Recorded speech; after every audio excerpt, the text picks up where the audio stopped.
Margaret Sullivan stood at the train station, holding her old bag tight against her chest.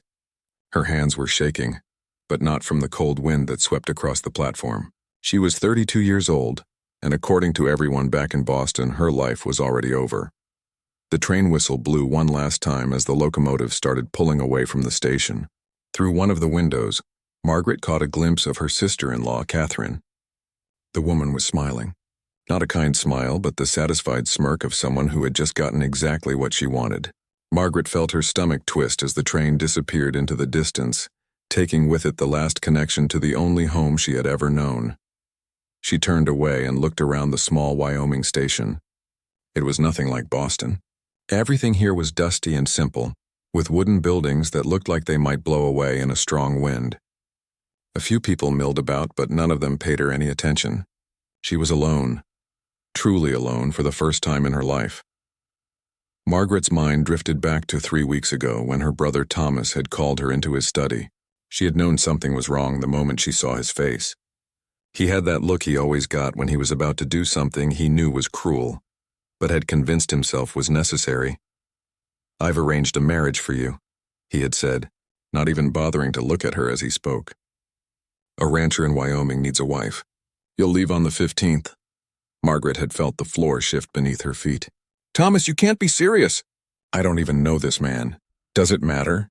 Thomas had snapped back. "It's not as if you have other prospects. You're 32, Margaret. No man in Boston will have you, especially not after—" He had trailed off, but they both knew what he meant, especially not after the doctors had declared her barren. That word had haunted Margaret for 3 years now. Barren, empty, useless. It had started when her engagement to Charles Whitmore had ended abruptly. Charles's mother had insisted on a medical examination before the wedding, as was common among Boston's wealthy families. The doctor had examined Margaret, asked her a few questions about her monthly cycles, and then delivered his verdict with all the sensitivity of someone discussing the weather. "I'm afraid the young lady will not be able to bear children," he had announced to Charles's family, right there in the drawing room while Margaret sat frozen in her chair. "Her constitution is simply not suited for it." Charles had called off the engagement that same evening. Word had spread quickly through their social circle, as gossip always did. Suddenly, Margaret wasn't just an unmarried woman. She was damaged goods, a waste of a dowry, a burden. Her parents had died 2 years ago, within months of each other, leaving Margaret under Thomas's care. At first, he had tolerated her presence, but once he married Catherine, everything changed. Catherine had made it clear from the start that she didn't want her husband's spinster sister living in their home, taking up space that could be used for her own future children. "You're sending me away to humiliate me," Margaret had said to Thomas that day in his study, her voice barely above a whisper. Thomas had finally looked at her then, and for just a moment, she thought she saw a flicker of guilt in his eyes, but it vanished as quickly as it appeared. "I'm giving you a chance at a new life," he had said, his voice cold. "The rancher knows he's getting a refined lady from a good family. That's all he needs to know. What you do with this opportunity is up to you. But understand this clearly, Margaret. If this doesn't work out, you cannot come back here. Catherine won't have it, and frankly, neither will I." Those words echoed in Margaret's mind now as she stood on the Wyoming platform. She couldn't go back. There was no home to return to, no family who wanted her, no future waiting for her in Boston. This strange, dusty town in the middle of nowhere was all she had left. She thought about the letters that had been exchanged between Thomas and the rancher's family. She had been allowed to read them only once. The rancher's mother had written most of them, going on and on about how her son needed a proper wife to help run the household and provide heirs to continue the family name. Heirs. That word had made Margaret feel sick. They didn't know. The Hartwell family had no idea that the refined Boston lady they were expecting couldn't give them the one thing they wanted most. Thomas had conveniently left that detail out of his letters. He had sent her here knowing she would fail, knowing that when the truth came out she would be humiliated all over again. But this time she would be humiliated 1,000 miles from home, with nowhere to run and no one to turn to. Margaret blinked back tears. She had promised herself she wouldn't cry, not anymore. She had done enough crying over the past 3 years to last a lifetime. Crying didn't change anything. It didn't make people kinder or life fairer. It just made her feel weak, and she couldn't afford to be weak anymore. She looked down at her dress. It was one of her better ones, a dark blue traveling suit that Catherine had insisted she wear. "You need to look presentable," Catherine had said while helping her pack. "We don't want the Hartwells thinking we sent them a beggar." The irony wasn't lost on Margaret. Catherine cared more about the family's reputation than about Margaret's actual well-being. A sound caught her attention, and Margaret looked up to see a wagon approaching the station. Her heart started beating faster. This was it. There was no more time to think or worry or wish things were different. Her new life, whatever it would be, was about to begin. The wagon came to a stop in front of the platform, and a man climbed down. He was tall and broad-shouldered, with sun-darkened skin that spoke of years spent working outdoors. His clothes were simple but clean, practical rather than fashionable. He wore a wide-brimmed hat that shadowed his face, but Margaret could see his eyes. They were a deep brown, and they looked tired.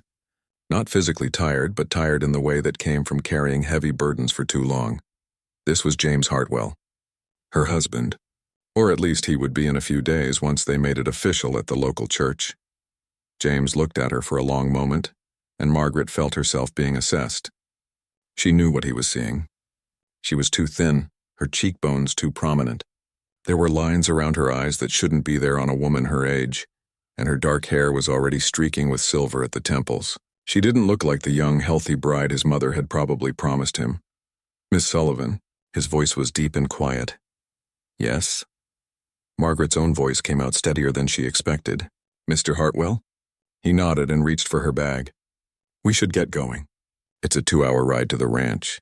He didn't say anything else, didn't offer pleasantries or try to make conversation. He simply helped her onto the wagon seat, placed her bag in the back, and climbed up beside her. Then they were moving, leaving the station behind and heading out into the vast, empty landscape. They rode in silence. Margaret didn't know what to say, and James seemed to have no interest in talking. She studied the land around them, so different from anything she had known in Boston. It was all open space and big sky, with mountains rising in the distance like sleeping giants. It should have been beautiful, but all Margaret could think was how far she was from everything familiar, how completely alone she truly was now. As the ranch finally came into view, Margaret saw a woman standing on the porch of the main house. Even from a distance, she could see the woman's posture rigid and unwelcoming. James's mother, Dorothy Hartwell. Margaret took a deep breath and straightened her spine. She had survived 3 years of whispers and pitying looks in Boston. She had survived her brother's coldness and her sister-in-law's cruelty. She would survive this too. She had no other choice. James Hartwell had been standing at that train station for 20 minutes before the locomotive pulled in, and every minute felt like an hour. He didn't want to be there. He hadn't asked for this, hadn't wanted any of this, but his mother had made the arrangements behind his back, and by the time he found out about it, everything was already settled. "The ranch needs a woman's touch," his mother had said, as if that explained everything. "And you need sons to carry on the Hartwell name. You're 40 years old, James. How much longer are you going to wait?" He had tried to argue, tried to explain that he was perfectly content with his life the way it was. But Dorothy Hartwell was not a woman who accepted no for an answer. She had written the letters, made the arrangements, and by the time James learned about the mail-order bride from Boston, the woman was already on her way. Standing there on the platform, James felt like a cornered animal. This wasn't what he wanted. After losing Rebecca to cholera 15 years ago, he had made peace with his solitary life. The ranch kept him busy, gave him purpose. He didn't need or want the complications that came with a wife, especially one forced upon him by his meddling mother. When the train finally arrived and the passengers started stepping off, James watched each one with a growing sense of dread. Then he saw her, a woman in a dark blue traveling suit, clutching a worn carpet bag like it was the only thing keeping her anchored to the earth. She was thin, almost frail-looking, with dark hair that was already going silver at the temples. She looked lost and frightened, but she was trying hard not to show it. This couldn't be the bride his mother had arranged. His mother had shown him the letters, had talked endlessly about the refined young lady from a good Boston family who would be perfect for bearing children and managing the household. This woman looked like she had already lived through more hardship than most people faced in a lifetime. But when she looked up and met his eyes, James knew. This was Margaret Sullivan, his mail-order bride, and she was just as trapped in this situation as he was. He approached her, said the necessary words, took her bag. During the wagon ride back to the ranch, he snuck glances at her from the corner of his eye. She sat with her back straight, her hands folded in her lap, staring at the landscape like she was memorizing every detail. He noticed how her hands trembled slightly, how she kept swallowing like her throat was tight with unshed tears. James felt an unexpected pang of guilt. Whatever circumstances had brought this woman to Wyoming, they clearly weren't good ones. She looked like someone running from something, or maybe someone who had been pushed away. He knew that look. He had seen it in his own mirror enough times after Rebecca died. They reached the ranch just as the sun was starting to dip toward the horizon. His mother was waiting on the porch, as James had known she would be. Dorothy Hartwell had been counting down the days until her son's bride arrived, planning and preparing like this was some kind of social triumph. James helped Margaret down from the wagon and immediately saw his mother's face change. The welcoming smile vanished, replaced by a look of shock and then poorly concealed disappointment. Dorothy had been expecting a young, healthy woman, probably someone in her early 20s with rosy cheeks and a sturdy build. Instead, she was looking at a thin, tired woman who was clearly past her prime by society's cruel standards. "Mother, this is Miss Sullivan," James said, his voice flat. "Miss Sullivan, my mother, Mrs. Dorothy Hartwell." "How do you do?" Margaret said quietly, her voice carrying the refined accent of Boston's upper class. Dorothy recovered quickly, putting on a strained smile. "Welcome to Wyoming, dear. I'm sure you must be exhausted from your journey. We'll get you settled in, and then we can discuss the wedding arrangements." James saw the way his mother's eyes swept over Margaret, cataloging every flaw, every sign of age or weakness. He felt anger building in his chest, but he pushed it down. Getting angry wouldn't help anything. Over the next few days, James watched from a distance as his mother made Margaret's life difficult. It started small. Dorothy would make comments about how things were done properly at the Hartwell Ranch, implying that Margaret's Boston ways were somehow inferior. She assigned Margaret the hardest household tasks, then criticized how they were done. She talked loudly to the ranch hands about how she had been expecting someone younger, someone more suitable for ranch life. James said nothing, told himself it wasn't his business. He had his work to do, horses to train, fences to mend, cattle to manage. What happened in the house was between his mother and his soon-to-be wife. He kept his distance, spoke to Margaret only when necessary, and tried to ignore the growing discomfort he felt every time he saw her scrubbing floors on her hands and knees, or carrying heavy buckets of water from the well. But it got harder to ignore. One evening, about 2 weeks after Margaret's arrival, James went to the barn to check on a mare that was close to foaling. The sun had set and the barn was dim except for the light of a single lantern hanging near the mare's stall. That's when he heard it. The sound of someone crying, trying hard to muffle the sound but not quite succeeding. James froze. He knew he should leave, give whoever it was their privacy, but something made him move deeper into the barn, following the sound. He found Margaret in an empty stall at the far end, sitting in the straw with her face buried in her hands. Next to her lay a crumpled letter. For a long moment, James just stood there, unsure what to do. He had spent 15 years avoiding emotional situations, keeping himself locked away from anything that might stir up the pain he had worked so hard to bury. But something about the sight of this woman, so completely alone and broken, made him move. He sat down in the straw beside her, not saying anything at first. Margaret jumped when she realized someone was there, quickly wiping her eyes and trying to compose herself. "I'm sorry," she said, her voice thick with tears. "I didn't mean to disturb anyone. I just needed—" "It's all right," James said quietly. He nodded toward the letter. "Bad news?" Margaret let out a laugh that had no humor in it.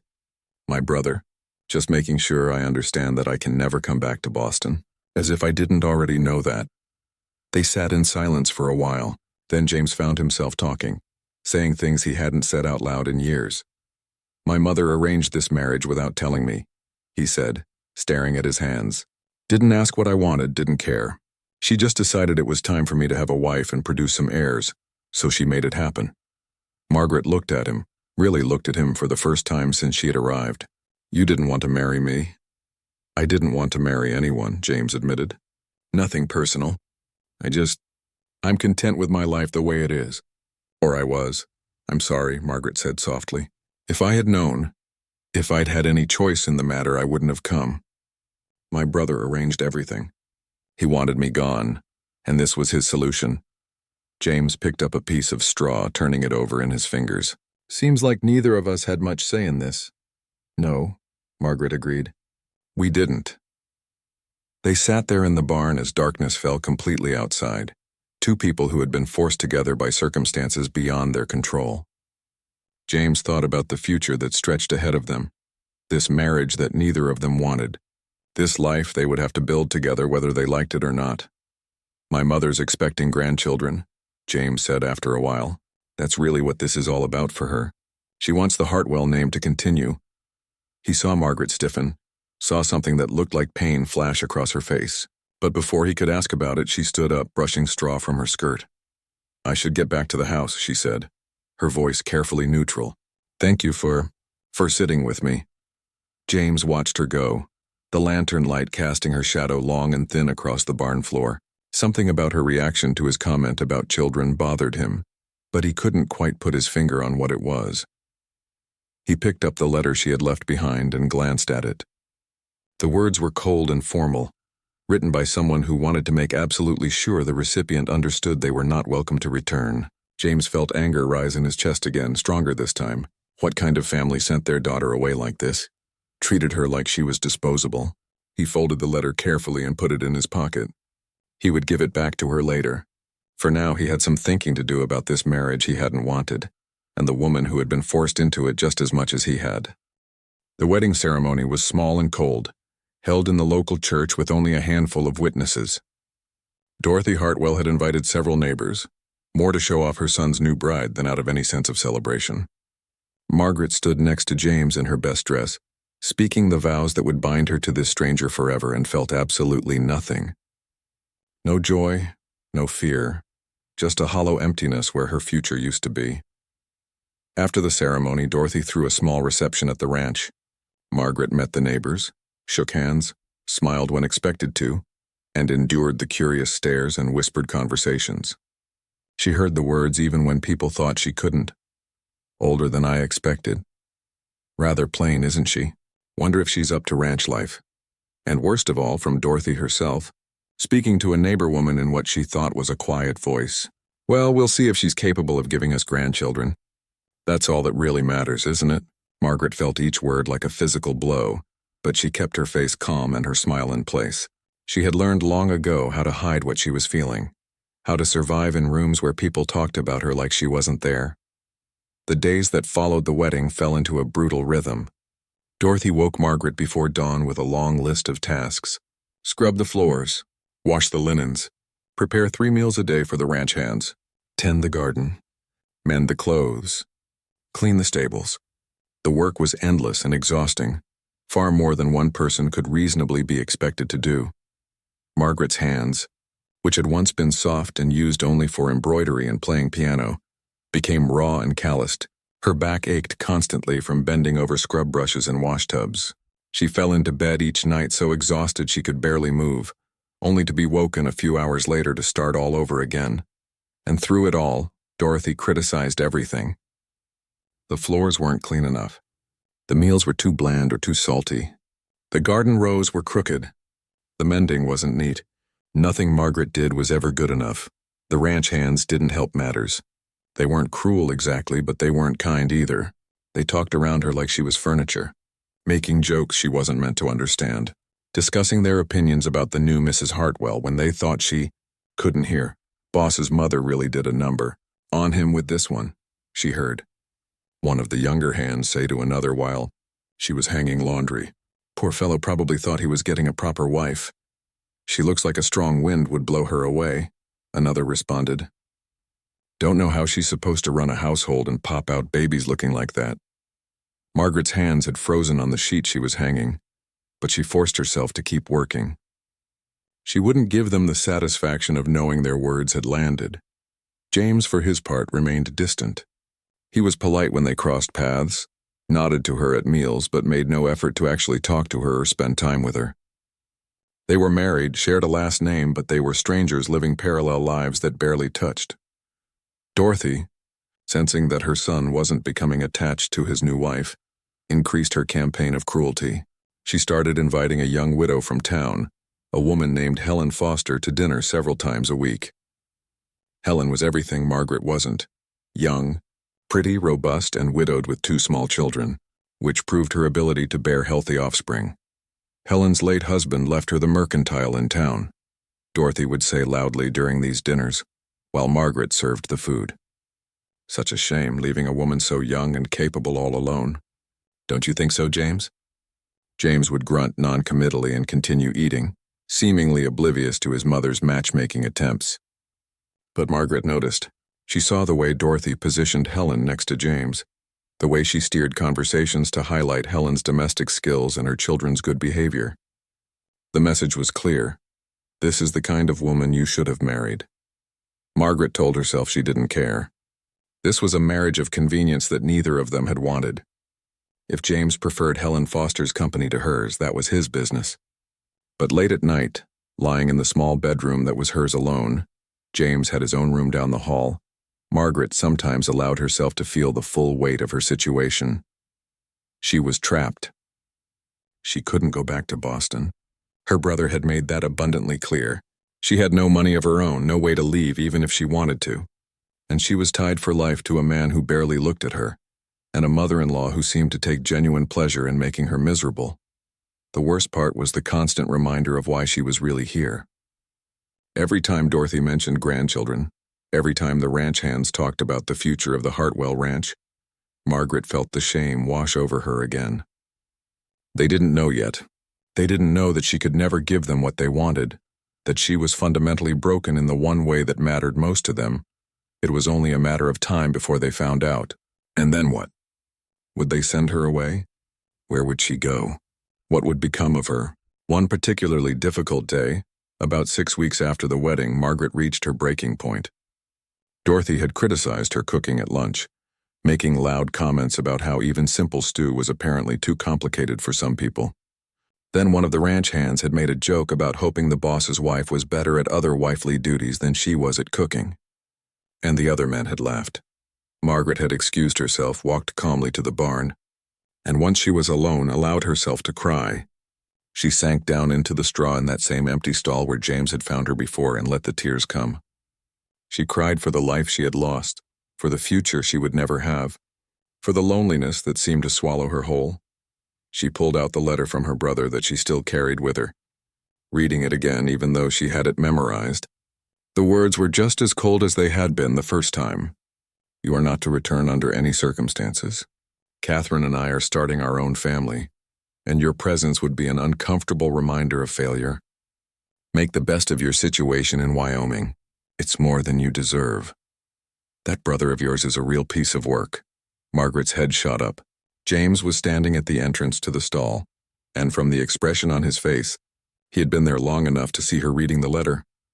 I'm sorry, Margaret said automatically, trying to wipe her face. I didn't mean to. Stop apologizing, James said, his voice rougher than usual. He came into the stall and sat down across from her, just like he had that first time. You're here crying in a barn because my mother's been working you half to death and treating you like dirt, and you're apologizing to me? Margaret didn't know what to say. She had expected him to tell her to pull herself together, to remind her of her duties, maybe even to tell her she should be grateful for what she had.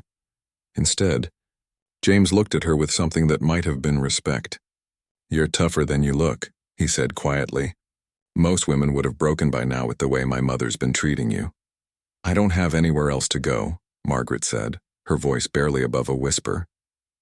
So I can either break or I can survive. Those are my only choices. James was quiet for a long moment. Then he said, there might be a third choice, but we'd have to trust each other to make it work. Margaret looked at him, really looked at him, and saw something in his eyes she hadn't seen before. An offer of alliance, a possibility of something different than what they had now. What kind of third choice? She asked. I'll tell you, James said. But first, I think you need to tell me the truth about why your family really sent you here. And I mean the whole truth. Margaret's heart hammered in her chest. The moment she had been dreading since she arrived in Wyoming had finally come. She looked at James, at his steady gaze that held no judgment yet, only curiosity and something that might have been kindness. She could lie. She could make up some story about being too independent or too headstrong for Boston society. But she was so tired of carrying the secret alone, so tired of waiting for the truth to destroy her all over again. "A doctor in Boston examined me 3 years ago," she said, her voice shaking. "He said I was barren, that I would never be able to have children.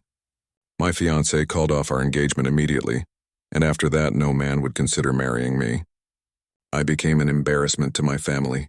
When your mother wrote to my brother about needing a bride, he saw his chance to get rid of me. He didn't tell your family about my condition. He sent me here knowing that when you found out I would be humiliated all over again. But this time I'd be too far from Boston to cause him any more embarrassment." She waited for James's reaction, for the anger or disappointment or disgust. Instead, he just nodded slowly, like she had confirmed something he had already suspected. "That explains a lot," he said quietly. "The way you react every time my mother mentions grandchildren. The look on your face during the wedding when the preacher talked about children being a blessing. I thought you just didn't want kids, but it's not that, is it?" "I would have loved to have children," Margaret said, and her voice broke on the words. "But I can't, and I understand if you want to annul the marriage. I wouldn't blame you. Your mother wants grandchildren, wants the Hartwell name to continue, and I can't give you that. I should have told you before the wedding, but I was afraid and I had nowhere else to go, and I just—" "Stop," James said, holding up his hand. "Just stop for a minute and listen to me." Margaret fell silent, bracing herself for what was coming. "I don't want children," James said, and the words were so unexpected that Margaret thought she had misheard him. "I never did, even before Rebecca died. Everyone always assumed I did, especially my mother, but it was never something I wanted. I like my life quiet. I like working with the horses, building something with my own hands. The idea of being responsible for raising children, of bringing them into a world that can be so cruel, it never appealed to me." He leaned back against the stall wall, his expression thoughtful. "When Rebecca died, everyone expected me to eventually remarry and start a family. My mother never stopped pushing for it. But I was content alone. I had the ranch, I had work that mattered to me, and that was enough. Then my mother went behind my back and arranged this marriage, and I was furious. Not because of you specifically, but because she took away my choice." Margaret stared at him, trying to understand. "But if you don't want children, then why does it matter to you what your mother wants? You could have told her no." "You've met my mother," James said with a slight smile that held no humor. "When has she ever accepted no for an answer? She'll keep pushing. Keep arranging dinners with eligible widows, keep making both our lives miserable until she gets what she wants. Unless we give her a reason to stop." "What reason could possibly make her stop?" Margaret asked. James looked at her directly, and she saw determination in his eyes. "We make this marriage real. Not in the way she wants, but in a way that actually matters. We become partners. We build something together that has nothing to do with her expectations or what society thinks we should be. We make the ranch successful enough that she can't argue with the results." "I don't understand," Margaret said. "How would that help anything?" "My mother thinks this ranch needs heirs," James explained. "But what it really needs is someone with a good head for business and the ability to see opportunities I might miss. Someone who can handle the books, manage the household without running it into the ground, and help me make this place into something bigger than it is now. That person doesn't need to be a son. It could be a partner." He paused, then continued. "I've watched you these past weeks. You're smart, probably smarter than anyone gives you credit for. You figured out ways to do the work my mother piles on you in half the time it should take. You reorganized the kitchen so it makes more sense. You fixed the gate to the chicken coop that's been broken for months. You've got skills that are being wasted on scrubbing floors." Margaret felt something unfamiliar stirring in her chest. Hope, maybe.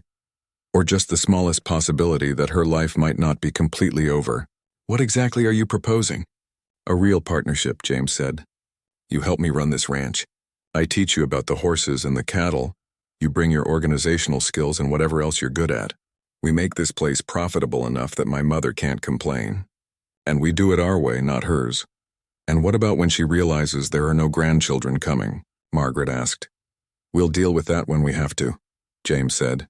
"But if we're successful enough, if we make this ranch everything it could be, then maybe it won't matter as much. Or maybe she'll finally accept that it's our lives, not hers. Margaret wanted to believe him, but she had learned to be cautious about hope. Your mother already hates me. Making me more involved in running the ranch will only make things worse. That's why we need to set some boundaries, James said, starting with getting her out of the main house. You can't ask your mother to leave, Margaret said, shocked. Where would she even go? There's a guest house on the property that my father built for his mother, James explained. It's small but comfortable. My grandmother lived there for years before she passed. It's been sitting empty ever since. My mother doesn't need to leave the ranch, but she doesn't need to be in our house controlling everything we do. The idea was both thrilling and terrifying. Margaret had never stood up to anyone the way James was suggesting they stand up to Dorothy. But she had also never had anyone offer to stand with her before. Why? She asked suddenly. Why are you willing to do this? You barely know me. For all you know, I could be terrible at running a ranch. James smiled, and it was the first real smile she had seen from him. Call it a hunch. And maybe because I'm tired of being pushed around by my mother. And you look like you're tired of being pushed around by life. Maybe we both deserve a chance to push back. The next evening, Dorothy announced at dinner that she had invited Helen Foster and her children to stay at the ranch for a weekend visit. I thought it would be nice for James to spend some time with a proper family, she said, looking pointedly at Margaret. And Helen could use a man's help with some repairs at her store. James set down his fork with a firm clink against the plate. The sound made both women look at him. That won't be necessary, Mother, he said, his voice calm but firm. Margaret is my wife. She's the only woman I need here. Dorothy's eyes widened.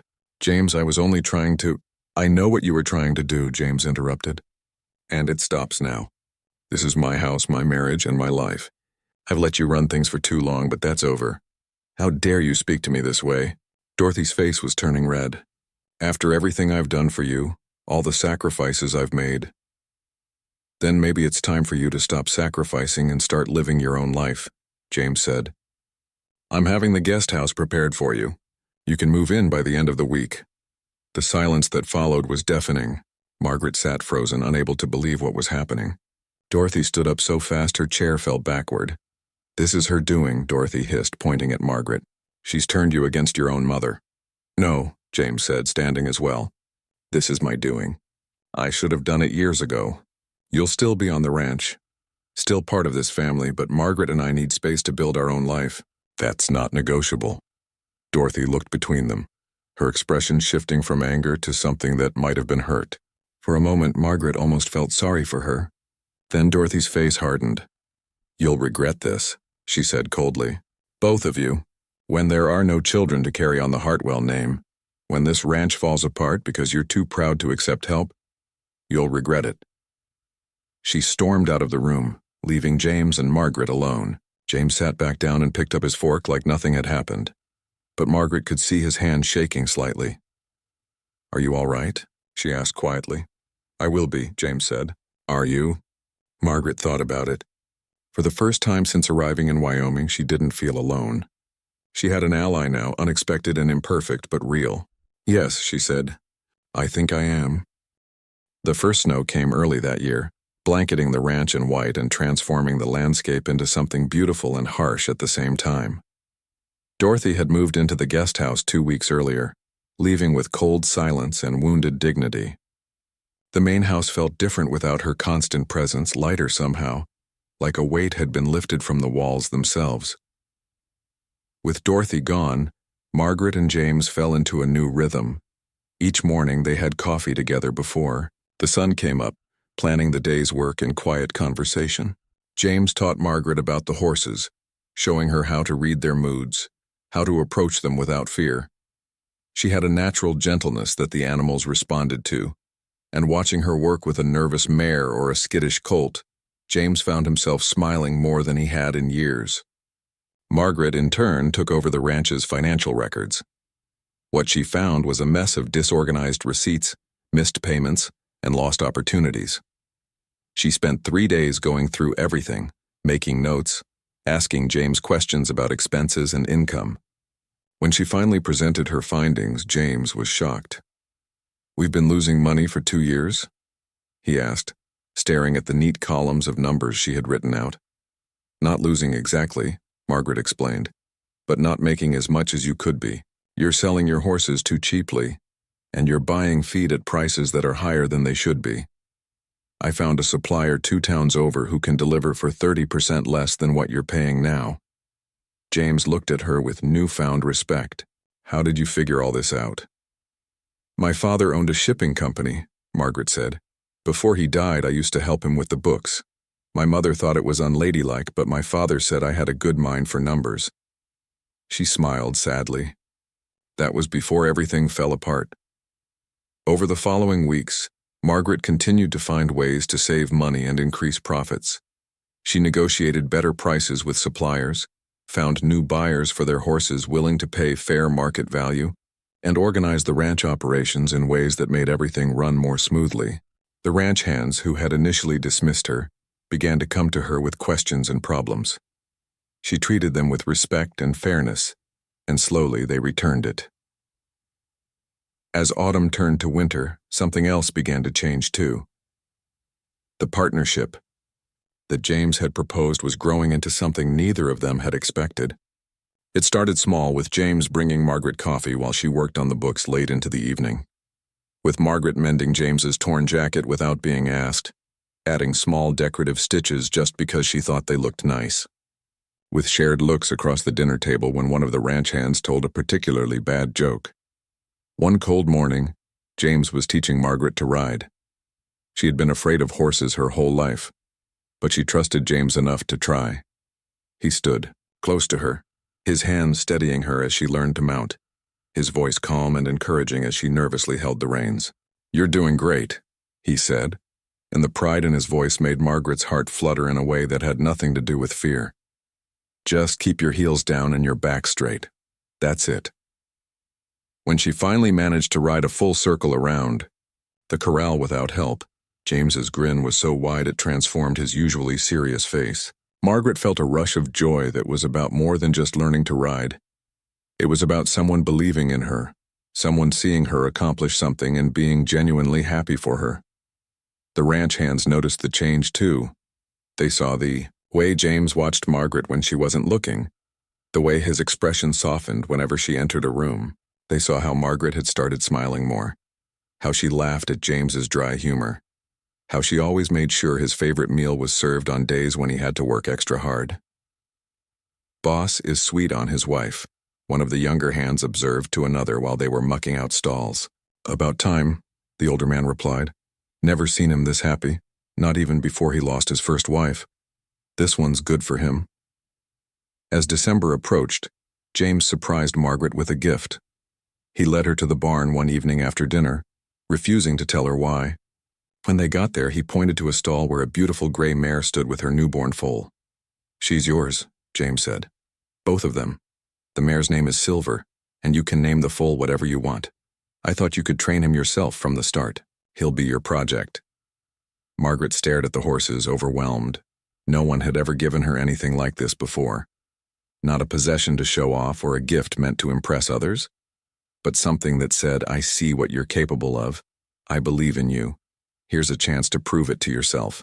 "James, I don't know what to say," she whispered. "You don't have to say anything," James replied. "You've worked hard, learned fast, and you've never once complained even though you have every right to. You deserve this." Margaret turned to thank him and found him standing much closer than she had realized. In the dim light of the barn, with snow falling softly outside, she saw something in his eyes that made her breath catch. It wasn't just respect or appreciation. It was something deeper, something that had been growing between them through all the quiet moments of the past few months. "Margaret," James said softly, and the way he said her name was different from how anyone had ever said it before. Like it meant something, like she meant something. She didn't know who moved first. Maybe they both did. But suddenly his arms were around her, and her face was pressed against his chest, and she was hugging him back with a fierce desperation that spoke of all the loneliness and fear and hope she had been carrying. They stood like that for a long moment, neither of them speaking, just holding on. When they finally pulled back, there were tears on Margaret's cheeks. "Thank you," she said. "Not just for the horses, for everything. For seeing me when everyone else just looked past me. for giving me a chance when I thought my life was over. James reached up and gently wiped the tears from her face. I think we saved each other, he said quietly. Winter deepened, and with it, so did the connection between them. They started sitting, closer together during meals, their shoulders touching. James began to read aloud to Margaret in the evenings while she did mending, and she discovered he had a love for adventure stories that made him seem younger, more open. She read to him too, choosing books about far-off places and great discoveries, and loved the way his eyes lit up with interest. On Christmas Eve, the ranch hands organized a small celebration in the barn. Someone had brought a fiddle, and there was music and dancing. James asked Margaret to dance, and she accepted, even though she was nervous. She had danced at fancy balls in Boston, but this was different. This was real. As they moved together to the music, James pulled her closer. You know, he said quietly, so only she could hear. When you first arrived, I thought this marriage was going to be the worst mistake of my life. Margaret's heart sank. And now? James smiled, and it was the warm, genuine smile she had come to love. Now I think it might be the best thing that ever happened to me. Margaret felt tears pricking her eyes again, but these were happy tears. Before she could respond, before she could tell him that she felt the same way, James leaned down and kissed her. It was soft and gentle, nothing like the cold, perfunctory kiss they had shared at their wedding. This kiss was full of promise and possibility, of feelings that had grown slowly from partnership into something deeper. When they pulled apart, Margaret saw that the ranch hands were pretending not to watch, but all of them were grinning. Took you long enough, boss, one of them called out, and everyone laughed. James laughed too, a sound Margaret had rarely heard from him. He kept his arm around her waist as they rejoined the celebration, and Margaret felt something she hadn't felt in years. She felt like she belonged somewhere, like she was home. Later that night, as they walked back to the house through the snow, James took her hand. I know this isn't the marriage either of us planned, he said. But I'm falling in love with you, Margaret. I need you to know that. Margaret stopped walking and turned to face him. The moon was bright on the snow, making everything look like a dream. I'm falling in love with you too, she said. I never thought I'd get to say those words to anyone. Never thought anyone would want to hear them from me. I want to hear them, James said, pulling her close. Every day for the rest of our lives. They stood there in the snow, holding each other, two lonely people who had found unexpected love in the last place either of them had thought to look. Spring came to Wyoming with a rush of color and life. The snow melted away, revealing green grass and wildflowers. Margaret's garden was thriving, and the foal she had been training, whom she had named Storm because of his gray coat and spirited personality, was growing strong and responsive to her commands. The ranch was doing better than it had in years, thanks to Margaret's careful management of the finances and James's skill with the horses. Margaret and James had grown closer through the winter, their love deepening with each passing day. They worked side by side, ate meals together, and spent their evenings talking about everything and nothing. James had moved his things into Margaret's room shortly after Christmas, and for the first time in her life, Margaret understood what it meant to be truly happy. Dorothy watched all of this from her guest house with barely concealed resentment. She still came to the main house for Sunday dinners, still made occasional comments about the lack of grandchildren, but her power over her son had diminished. She could see that James was happy, maybe happier than he had ever been, but she couldn't accept that it was Margaret who had brought him that happiness. One bright morning in early April, a stranger rode up to the ranch. He was well-dressed, riding a fine horse and carrying himself with the confidence of a wealthy man. James was out checking the fence line, so Margaret greeted the visitor herself. "Good morning," she said politely. "Can I help you?" The man dismounted and removed his hat, revealing sharp features and calculating eyes. "I'm looking for James Hartwell. My name is Robert Thornton. I own the Triple T Ranch about 50 miles north of here." Margaret had heard of Thornton. Everyone in the area had. He was one of the wealthiest ranchers in Wyoming, known for his shrewd business sense and his habit of buying up smaller ranches to expand his empire. "My husband is out on the property," Margaret said, "but he should be back within the hour. Would you like to wait?" I can offer you some coffee. That would be lovely, thank you, Thornton said, his eyes studying her with interest. You must be the famous Mrs. Hartwell. I've heard quite a bit about you. Over coffee at the kitchen table, Thornton made small talk, but Margaret could tell he was assessing everything. The neat organization of the kitchen, the financial records she had been working on that lay on the side table, even the way she carried herself. She felt like she was being evaluated, though for what purpose she couldn't tell. When James returned, Thornton got down to business. He wanted to buy the Hartwell Ranch. The price he offered was generous, more than generous, actually. It was enough money for James to buy a smaller property somewhere else and live comfortably for the rest of his life without working. I've been watching your operation, Thornton said. You've turned things around impressively in the past few months. Someone's been making smart decisions, and I have a feeling it's not just you, James. He glanced at Margaret, and she felt a chill run down her spine. There was something predatory in his gaze. I'm not interested in selling, James said firmly. This ranch has been in my family for 2 generations. It's my home. Everything's for sale at the right price, Thornton said smoothly. Think about it. You're doing well now, but one bad year, one disaster, and you could lose everything. What I'm offering you is security. After Thornton left, promising to return in a few days for James's answer, Margaret felt unsettled. There was something about the man that bothered her, though she couldn't quite put her finger on what it was. 3 days later, Thornton returned, but this time he asked to speak with Margaret alone. James was suspicious, but Margaret assured him she could handle it. They sat on the porch and Thornton got straight to the point. Mrs. Hartwell, I'm going to be direct with you. I've made inquiries about you. I know you came from Boston. I know about your family's circumstances, and I know about the diagnosis that sent you here. Margaret felt her blood run cold. I don't know what you're talking about. Please, Thornton said with a slight smile. I'm a businessman. I make it my business to know things. Your husband's mother was quite talkative when I visited her yesterday. Of course, Dorothy would have been eager to share information that might damage Margaret's position. Here's what I'm proposing, Thornton continued. I don't just want the ranch. I want you. I'm a widower with 3 children who need a mother. You've proven yourself to be intelligent, capable, and excellent at managing a household and business. You could do that for me on a much larger scale. You're proposing marriage, Margaret said flatly. I'm already married. To a man who can't give you what you deserve, Thornton said. I've seen how hard you work, how much of the ranch's success is due to you. But here you'll always be limited by the size of this operation and by your husband's attachment to doing things his way. Marry me, and you'll have resources beyond anything you've imagined. My children need guidance, not more siblings. Your condition wouldn't matter to me at all. In fact, it's preferable. Margaret stood up, her hands clenched into fists. You need to leave. Think about it, Thornton said, standing as well. James is a good man, but he's small time. He'll never be more than what he is now.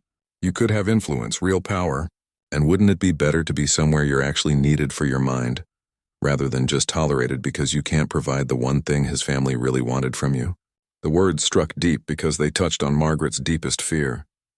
That despite everything, despite the love she thought she and James had built, she was still just the barren wife who couldn't give him children. Get off my property, Margaret said coldly. Thornton smiled like he had won something. I'll give you a week to think about it. If you change your mind, you know where to find me. That night, Margaret couldn't sleep. She kept thinking about Thornton's words, about the life he was offering. She didn't love him, didn't even like him particularly, but what if he was right? What if she was holding James back? He said he didn't want children, but what if that changed? What if one day he woke up and regretted marrying a woman who couldn't give him a son to carry on the Hartwell name? She was still awake when James came to bed. He immediately knew something was wrong. What did Thornton say to you? He asked, sitting beside her. Margaret couldn't look at him.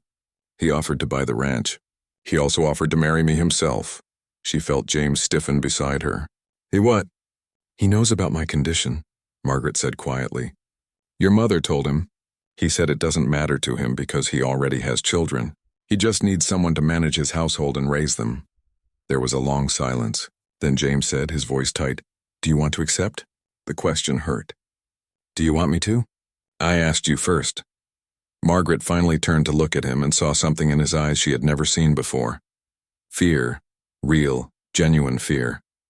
Would it be better for you if I did? she asked. You could find someone else, someone who could give you children, someone who... James grabbed her hands, holding them tightly. Listen to me very carefully. I don't want someone else. I don't want children if they're not with you. I don't want any life that doesn't have you in it. But no buts, James said fiercely. I love you, Margaret. Not because of what you can or can't give me, but because of who you are. You're brave and strong and smart, and you make me better than I was without you. If Thornton thinks he can buy you away from me with promises of wealth and power, he doesn't know you at all.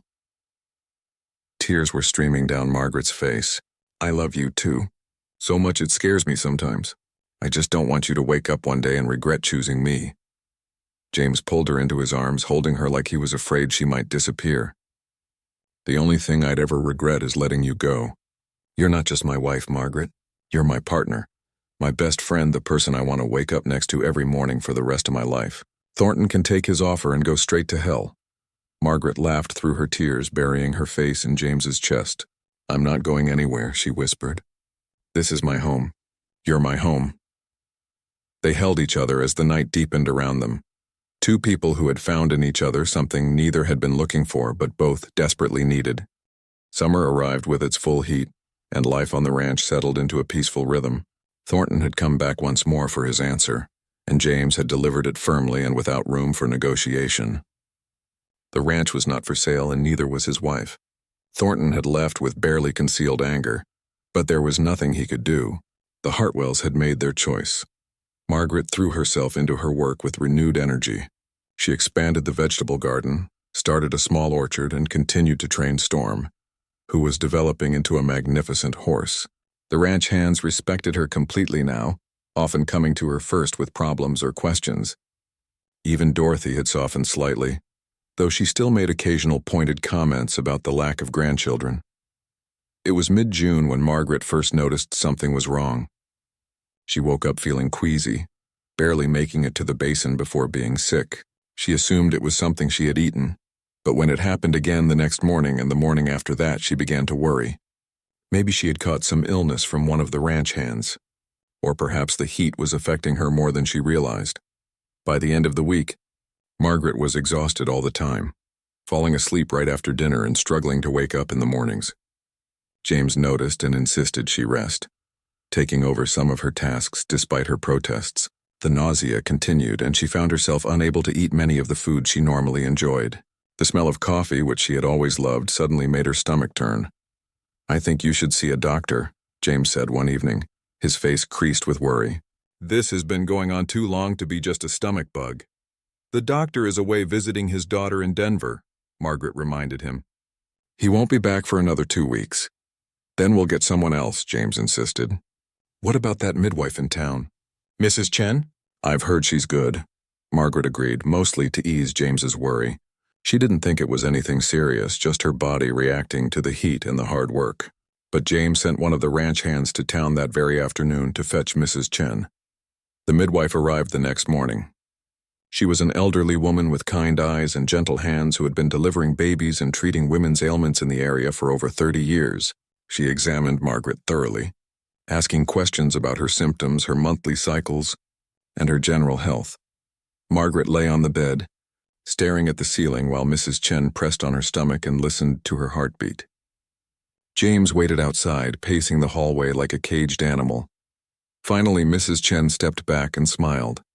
Well, Mrs. Hartwell, I have good news for you. I'm not seriously ill? Margaret asked, relieved. You're not ill at all, Mrs. Chen said, her smile widening. You're pregnant. About 4 months along, I'd say. Margaret's world tilted sideways. For a moment, she couldn't breathe, couldn't think, couldn't process what she had just heard. That's not possible, she whispered. The doctor in Boston said I was barren.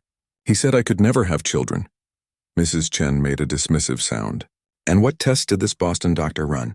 Did he do a thorough examination? Or did he just ask you some questions and make assumptions? He asked about my cycles and did a brief examination, Margaret said slowly. He said my constitution wasn't suited for childbearing. Constitution, Mrs. Chen snorted. Let me tell you something, dear.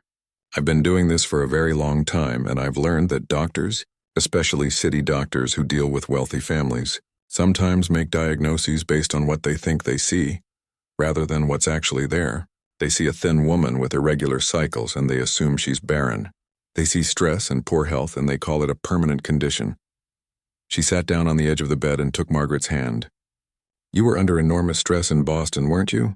Pressure from your family? The shame of a broken engagement? Constant worry about your future? Margaret nodded, tears beginning to form in her eyes. Stress can affect your body in powerful ways, Mrs. Chen explained. It can stop your cycles, prevent conception, make you sick.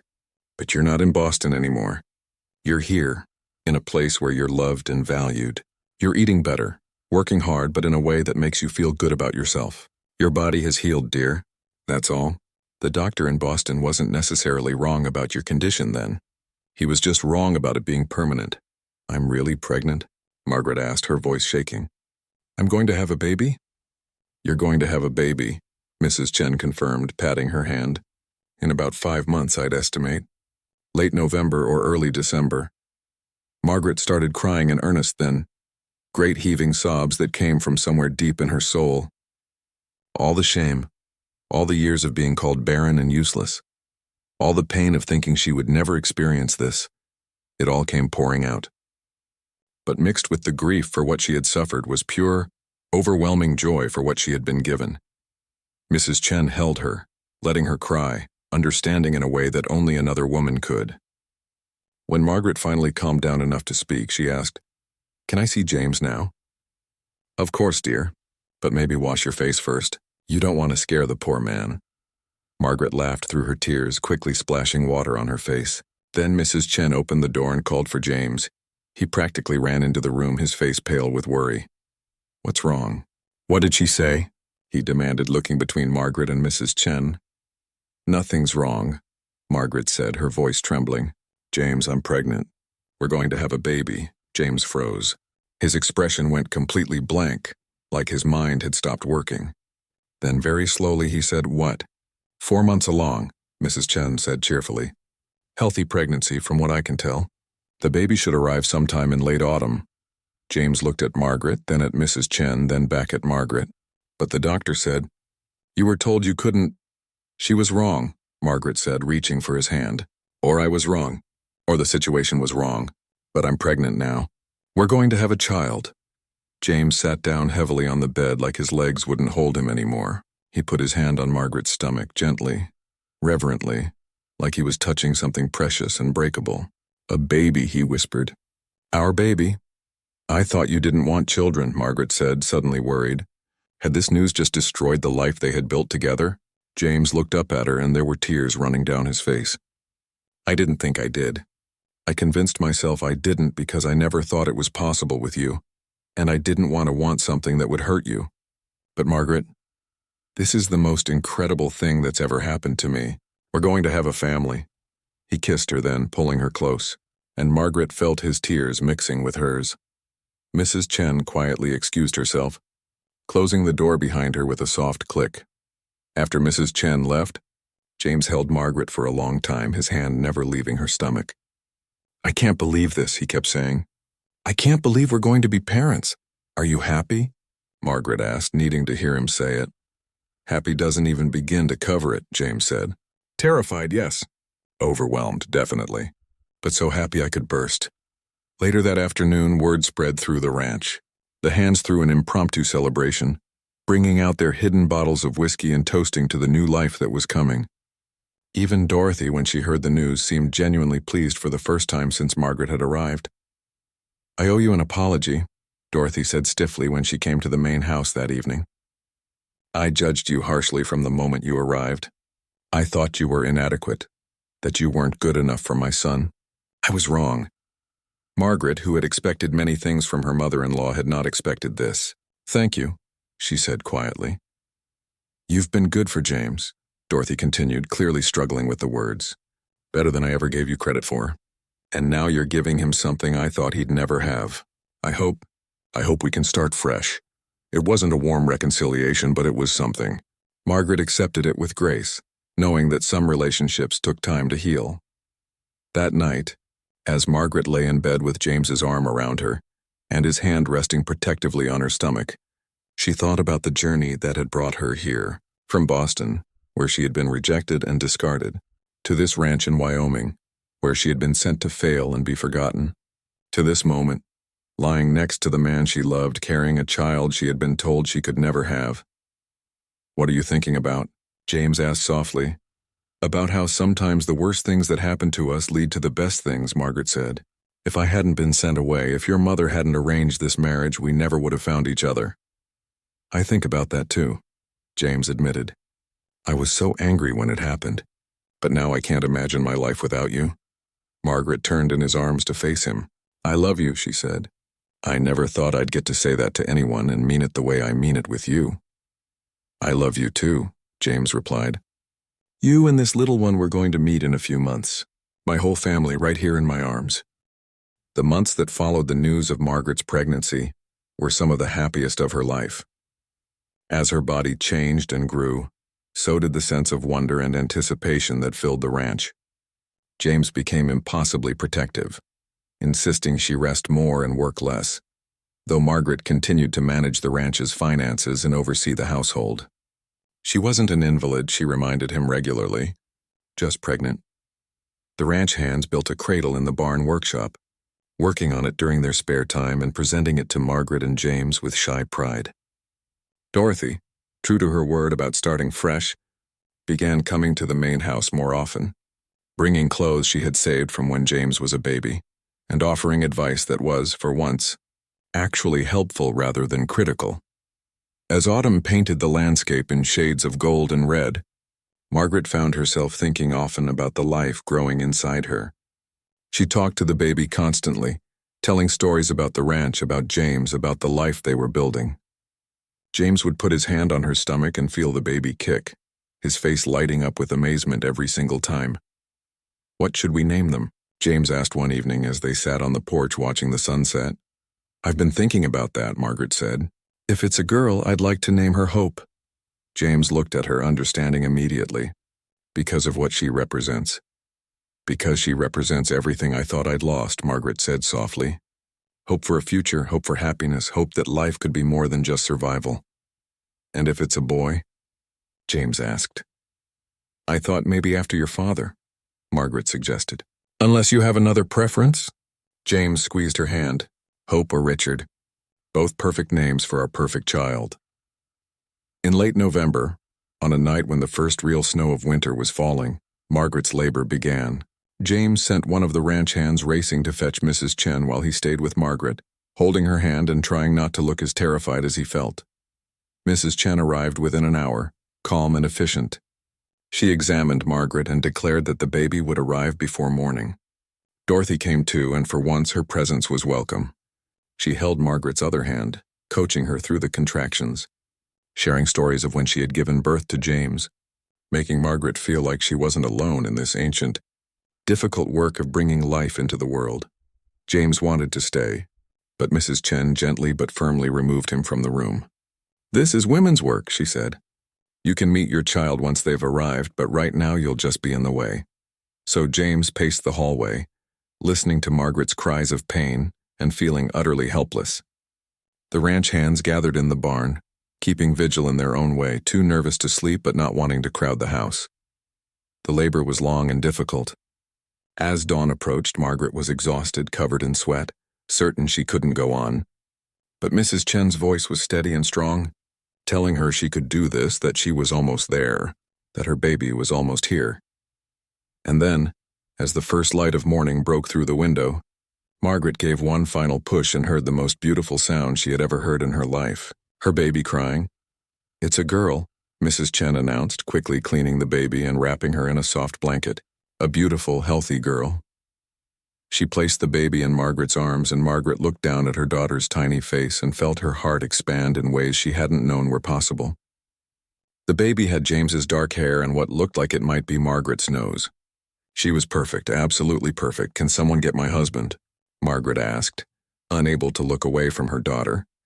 James was through the door before anyone could finish calling him. He stopped at the edge of the bed, staring at his wife and daughter like he was seeing a miracle. "Come meet your daughter," Margaret said, her voice full of love. James approached slowly, reverently. When Margaret placed the baby in his arms, she saw tears streaming down his face. She's so small, he whispered. She's so perfect. Hope, Margaret said. Her name is Hope. Hello, Hope, James said softly to his daughter. I'm your father, and I promise you I'm going to spend the rest of my life making sure you know how wanted and loved you are. The baby made a small sound, and James laughed through his tears. Did you hear that? She already recognizes my voice. Over the next few weeks, as Margaret recovered and Hope grew stronger, the ranch became a home in ways it had never been before. The house was filled with the sounds of a baby crying, sleeping, feeding. Margaret was exhausted from the sleepless nights, but she had never been happier. James was a devoted father, getting up for night feedings, changing diapers, walking the floor with Hope when she was fussy. Dorothy was a changed woman around her granddaughter. All the sharpness and criticism melted away when she held Hope. She would sit for hours rocking the baby, singing old lullabies, telling stories about the Hartwell family history. Margaret watched these moments and felt something shift in her relationship with her mother-in-law. They would never be close friends, but they had found common ground in this tiny person who connected them. One afternoon in early December, a letter arrived from Boston. Margaret's hands shook as she opened it, recognizing her brother Thomas's handwriting. She had sent him a brief note months ago announcing her pregnancy, more out of duty than any real desire to share the news with him. The letter was surprisingly warm, or at least what passed for warm from Thomas. He congratulated her on the birth of her daughter, and mentioned that he and Catherine now had a son. He expressed interest in perhaps visiting Wyoming someday, suggesting that maybe it was time to put the past behind them and reconnect as family. Margaret read the letter twice, then set it aside. Once she would have been overjoyed at the prospect of reconciliation with her brother, but now sitting in the home she had built with James, holding the daughter everyone had told her she could never have, she realized something important. She didn't need Thomas's approval or acceptance anymore. She had a real family now, people who loved her for who she was, not despite her perceived flaws. What do you think? James asked, having read the letter over her shoulder. Do you want to write back? Maybe eventually, Margaret said. But not now. Right now, I'm exactly where I want to be, with exactly the people I want to be with. She wrote a short, polite reply, thanking Thomas for his letter and wishing him well with his new family. She didn't invite him to visit, but she didn't close the door entirely either. It was enough. As winter deepened, Margaret found herself reflecting on the incredible journey that had brought her to this moment. Just over a year ago, she had stood on a train platform believing her life was over. She had been the unwanted bride, the barren woman sent west to humiliate her family one last time. Everyone had expected her to fail, to disappear quietly into obscurity. Instead, she had found James. Together, they had built something real and lasting. She had proven that she was more than what society had labeled her, more than the cruel diagnosis that had defined her for years. She had skills and talents that had nothing to do with childbearing. And she had used them to help build a successful ranch and a real home. And now she had Hope, the daughter who proved that doctors could be wrong, that circumstances could change, that the future was never as set in stone as people believed. One evening, as another snowstorm rolled in across the prairie, Margaret stood at the window holding Hope, watching James in the barn settling the horses for the night. The wind howled outside, but inside the house was warm and filled with love.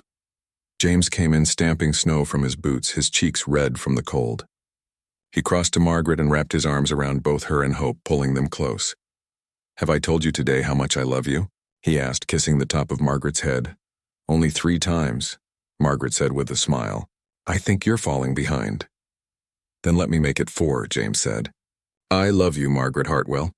You're the best thing that ever happened to me. Not because you gave me a daughter, though Hope is incredible, but because you gave me purpose and partnership. You gave me a reason to be better than I was. You made me understand what love really means."